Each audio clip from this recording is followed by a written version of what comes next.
प्रभु यीशु मसीह के नाम में आपको अनुग्रह, शांति और आशीष मिले।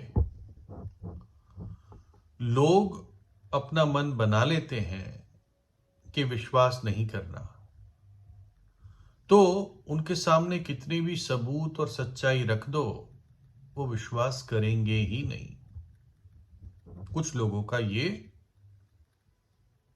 एटीट्यूड होता है, उनकी ये सोच होती है और उनके जहन में ये बात होती है। एक समय था जब जो खोज करता थे, जो एक्सप्लोरर्स थे, जो नई जगहों को ढूंढते थे, जैसे कोलंबस ने अमेरिका को ढूंढा, तो वैसे जो शुरुआत के एक्सप्लोरर्स ऑस्ट्रेलिया के देश में पहुंचे, उस टापू पे पहुंचे, तो उन्होंने पहली बार एक ऐसा जानवर देखा जो अंडे देता था, लेकिन फिर अपने बच्चों को वो जानवर दूध पिलाता था। क्योंकि ऐसे जानवर पहले किसी को मालूम नहीं थे कि एक ऐसा जानवर जो अंडे भी देता है और उस अंडों से जो बच्चे उत्पन्न होते हैं उनको वो दूध पिलाता है। शायद मुख्य प्रकार से दो ही ऐसे जानवर है, उनके कुछ मतलब रिश्तेदार जानवर है, लेकिन मेनली दो है। तो उन्होंने पाया कि ये जो जानवर है ये कुछ समय पानी में बिताता है, कुछ समय जमीन पर बिताता है, और इसकी एक चौड़ी सपाट पूंछ होती है, जालीदार पैर होते हैं और बतख के समान इसकी एक बिल होती है। तो इन खोजकर्ताओं ने जाकर इंग्लैंड में बताया, जहां से वो आए थे, कि हमने ऐसा जानवर पहली बार देखा। और लोगों ने कहा कि ये ऐसे ही अपने लिए कुछ तारीफ बटोरने के लिए झूठ बोल रहे हैं, इन्होंने कहानी बना रखी है। फिर जब दोबारा वो ऑस्ट्रेलिया गए तो उनको उस जानवर की खाल मिली। जैसे सांप खाल छोड़ देता है, तो शायद ये जानवर भी अपनी खाल या कोई खाल का हिस्सा छोड़ देता है। तो वो फिर लौटकर खाल लेकर आए, लोगों को दिखाया। उन दिनों वीडियो वाला दिन शायद नहीं था कि व्हाट्सएप से या फेस टाइम से लाइव वीडियो दिखा दे कि देख लो, खाल देख लो, या इस प्राणी को देख लो। तो जब खाल लेकर आए तब भी लोगों ने विश्वास नहीं किया। पहले पूरी टीम के वचन को नकार दिया, अब सबूत के साथ टीम आई तब भी उसको नकार दिया। लेकिन आज हम सब जानते हैं, मतलब जो इस क्षेत्र में है, इस क्षेत्र में स्टडी करते हैं और रुचि रखते हैं, वो जानते हैं कि ऐसा प्राणी है और उसका नाम भी है प्लेटिपस, है ना। और मतलब जो प्राणियों की स्टडी करते हैं वो सब जानते हैं कि ये ऐसा प्राणी है जो अंडे भी देता है और अंडे से जो बच्चे पैदा होते हैं उनको दूध पिलाता है। तो जिसको विश्वास नहीं करना है वो विश्वास करेगा ही नहीं। एक दूसरी घटना है कि एक प्रभु यीशु मसीह के सेवक थे जिनका नाम पैटन था, जॉन सी पैटन। और इन्होंने आदमखोरों के टापुओं पर जाकर प्रभु यीशु का संदेश लाए कि प्रभु यीशु की रोशनी उन पर पड़े और वो उद्धार पाए, उनका जीवन बदले। क्योंकि किसी मनुष्य को दूसरे मनुष्य को मारकर उसको पकाकर खा लेना, ये किसी को हक नहीं है, ये हत्या है ना। और हत्या ही नहीं है, परंतु ये एक क्रूर चीज है। तो ये पैटर्न बाइबल को इनकी भाषा में ट्रांसलेट कर रहे थे। ये किसी को एक्सेप्ट नहीं करते थे ये लोग, लेकिन परमेश्वर का अनुग्रह ऐसा हुआ इन लोगों पर कि इन्होंने पैटर्न को एक्सेप्ट किया और वो वहां रहने लगे। और ये बाइबल को इनकी भाषा में अनुवाद कर रहे थे। तो इनको विश्वास शब्द के लिए उनकी भाषा को कोई शब्द नहीं मिल रहा था। और इसलिए और विश्वास शब्द बाइबल में बहुत इंपॉर्टेंट है, क्योंकि उद्धार ही, अनंत जीवन ही, मुक्ति ही विश्वास के द्वारा है बाइबल के परमेश्वर के अनुसार। तो बहुत चिंता में थे, ये मैं क्या कैसे शब्द लाऊं, इनसे कैसे पूछूं, क्योंकि ऐसा भी नहीं था कि कम्युनिकेशन बहुत इजी था उनके साथ।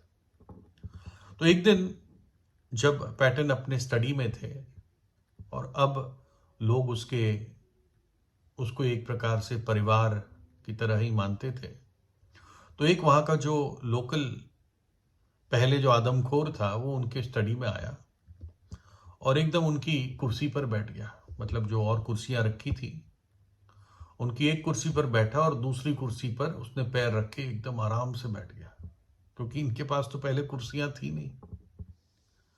तो जब वो आराम से कुर्सी पर बैठा, उसने ये कहा कि मुझे इतना अच्छा लगता है कि अपना पूरा वजन मैं इन कुर्सियों पर डाल देता हूं। है ना, मतलब सोचने वाली बात है, क्योंकि हम तो बचपन से कुर्सियां हमारे पास रही, लेकिन इसने कहा कितना अच्छा लगता है जब मैं अपना पूरा वजन इन कुर्सियों पर डाल देता हूं। और पैटर्न के एकदम मानो के मन में एक रोशनी चमकी। उसने कहा हाँ, इसी का शब्द होना चाहिए, पूरा वजन जिस पर डाल दो, पूरा भार जिस पर डाल दो। और उसने उस व्यक्ति से पूछा कि इसका एक शब्द बता जिस पे पूरा भार डाल देते हैं, और वहीं उनको वो शब्द मिल गया। और यही विश्वास होता है जिस चीज पर या जिस व्यक्ति पर हम पूरा भार डाल देते हैं, और वो प्रभु यीशु मसीह है ना। कलवरी के क्रूस पर देखते हैं कि उसने तो अपनी इच्छा से हमारे भार को उठा लिया, हमारे पापों को, हमारे पाप के बोझ को अपने ऊपर उठा लिया, हमारे दंड को, सजा को, न्याय को अपने ऊपर उठा लिया, है ना। एक समय था, एक परिवार था जिसमें कोई माँ बाप नहीं दिखते हैं, दो बहनें हैं, एक भाई है। भाई पर सारी जिम्मेदारी थी ऐसा लगता है, और भाई मर जाता है। और बहनें बड़ी चिंतित थी, प्रभु यीशु पे विश्वास करती थी। उन्होंने प्रभु से कहा भी था, प्रभु देख, जिससे तू प्यार करता है वो बीमार है। लेकिन प्रभु चौथे दिन ही वहां पहुंचता है, बेथनिया के गांव में या नगर में। और इसमें से एक बहन जिसका नाम मार्था होता है, प्रभु यीशु उसको कहता है, यीशु ने उससे कहा, क्या मैंने तुझसे नहीं कहा था कि यदि तू विश्वास करेगी तो परमेश्वर की महिमा को देखेगी। यदि तू विश्वास करेगी तो परमेश्वर की महिमा को देखेगी। प्रभु ने कहा, कब्र पर से पत्थर को हटाओ। वो गुफा वाला कब्र था जिसमें जो मृतक देह होता था उसको लपेटकर उसमें कुछ ऐसे मसाले डाल के ताकि गंद ना हो रख देते थे। उस प्रकार की कब्र होती थी। तो प्रभु ने कहा कि पत्थर को हटाओ। तो मार्था कहने लगी, प्रभु ऐसा क्यों कर रहे हो कि अब तो 4 दिन हो गए, अब तो गंध आने लग गई होगी। तब प्रभु कहता है कि यदि तू विश्वास करेगी तो परमेश्वर की महिमा को देखेगी। और जब उन्होंने पत्थर को हटाया तो प्रभु यीशु ने ऊंचे शब्द से कहा, लाजर बाहर निकल। और क्या हुआ? जो मर गया था वो कफन से हाथ पांव बंधे हुए निकल आया, और उसका मुंह अंगोछे से लिपटा हुआ था। यीशु ने उनसे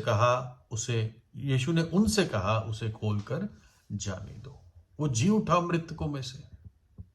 प्रभु यीशु के वचन की सामर्थ्य से लोगों ने अपनी आंखों से देखा, उन्होंने कानों से सुना कि लाजर सिर्फ प्रभु यीशु के आवाज से जी उठा। क्या लिखा है फिर? तब जो यहूदी लोग मरियम के पास आए थे और उसका ये काम देखा, उनमें से बहुतों ने उस पर विश्वास किया, कईयों ने उस पर विश्वास किया। लेकिन अब उनके बारे में बताता हूं जो विश्वास नहीं करना चाहते थे। यूहन्ना 11:47। इस पर महायाजक और फरीसियों, जो धर्मगुरु थे, उन्होंने मुख्य सभा के लोगों को इकट्ठा करके कहा, हम करते क्या है? यह मनुष्य तो बहुत चिन्ह दिखाता है। यदि हम उसे यूं ही छोड़ दे तो सब उस पर विश्वास ले आएंगे और रोमी लोग आकर हमारी जगह और जाति दोनों पर अधिकार कर लेंगे। देख रहे हैं, कह रहे हैं कि अद्भुत काम करता है और डर रहे हैं कि लोग उस पर विश्वास करेंगे, लेकिन खुद विश्वास नहीं करते। और ताज्जुब की बात है, इसके बाद उन्होंने और प्लानिंग की प्रभु यीशु मसीह को मार डालने की। तो इसलिए जो विश्वास नहीं करना चाहते वो नहीं करेंगे, लेकिन आपको या जो सुन रहा है ऐसा होने की आवश्यकता नहीं है। एक नम्र, सच्चे, टूटे हुए हृदय के पास प्रभु यीशु के चरणों पे आए, विश्वास से अपनी ही जगह में, और उसके प्रेम को एक्सेप्ट करें, क्योंकि परमेश्वर ने जगत से ऐसा प्रेम रखा कि उसने अपना इकलौता पुत्र दे दिया, ताकि जो कोई उस पर विश्वास करे वो नाश ना हो परंतु अनंत जीवन पाए। हमारे पापों के लिए अपना प्राण देकर वो दफनाया गया और तीसरे दिन मृत्यु को में से जी उठा। और परमेश्वर कहता है, जो भी सत्य पे विश्वास करेगा और अपने पाप से पश्चाताप करेगा या करेगी, वो अनंत जीवन पाएगा। इसलिए उस पर विश्वास करें, उस पर पूरा भरोसा रखें, अपना पूरा भार उस पर डाल दें। परमेश्वर आपसे प्रेम करता है, इसलिए प्रभु यीशु ने अपना बलिदान दिया। परमेश्वर का पुत्र इसलिए हमारे लिए वध हो गया। प्रभु यीशु से प्रार्थना कीजिए। प्रभु यीशु आपको आशीष दे।